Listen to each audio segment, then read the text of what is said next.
Il était une fois.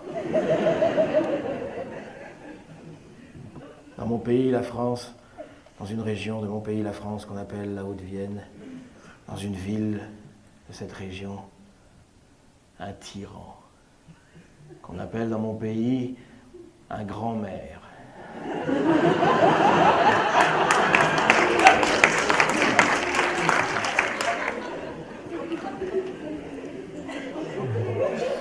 Ce tyran était fatigué d'opprimer sa population, il se demandait comment il se pourrait qu'elle s'opprimât elle-même. Il eut un songe. Un matin, il convoqua son grand vizir, qu'on appelle dans mon pays un secrétaire général de mairie, et lui dit « Ô grand directeur général de mes services, j'ai eu un songe. Je voudrais que tu convoques pour moi une commission de participation des habitants. »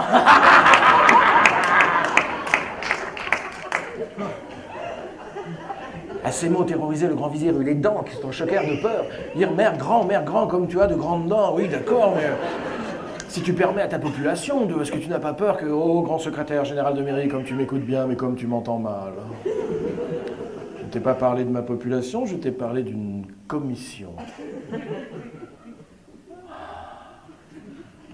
Ébloui par tant de machiavélisme politique, le grand vizir eut alors les genoux qui se choquèrent de peur. Dire mère grand, comme tu as de grandes dents, mais si tu permets à tes citoyens, est-ce que tu ne crains pas que, oh, grand secrétaire général de mairie, comme tu m'écoutes bien, mais comme tu m'entends mal.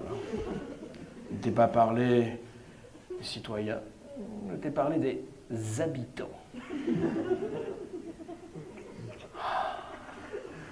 Subjugué par tant de saloperies politiques. Le grand vizir eut alors les... Voilà, c'est la connerie du conte, les coudes qui sont dans chaque air.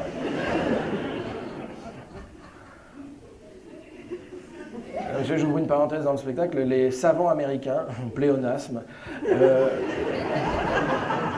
on verra ça demain, ont démontré, ça je vous jure que c'est vrai, qu'il est impossible à un être humain, d'un point de vue anatomique, il est impossible à un être humain de se lécher lui-même le coude. Il faut quand même saluer cet apport essentiel des Américains à l'histoire de l'humanité. Ils ont démontré un corollaire à cette règle qui est que toute personne à qui on a dit ça a essayé au moins une fois en cachette. Mère grand, comme tu as de grandes dents, mais si tu permets à tes habitants de s'exprimer, est-ce que tu n'as pas peur qu'ils... Oh, grand secrétaire général de mairie, comme tu m'écoutes bien, mais comme tu m'entends mal, je ne t'ai pas proposé qu'ils s'expriment, mais qu'ils participent.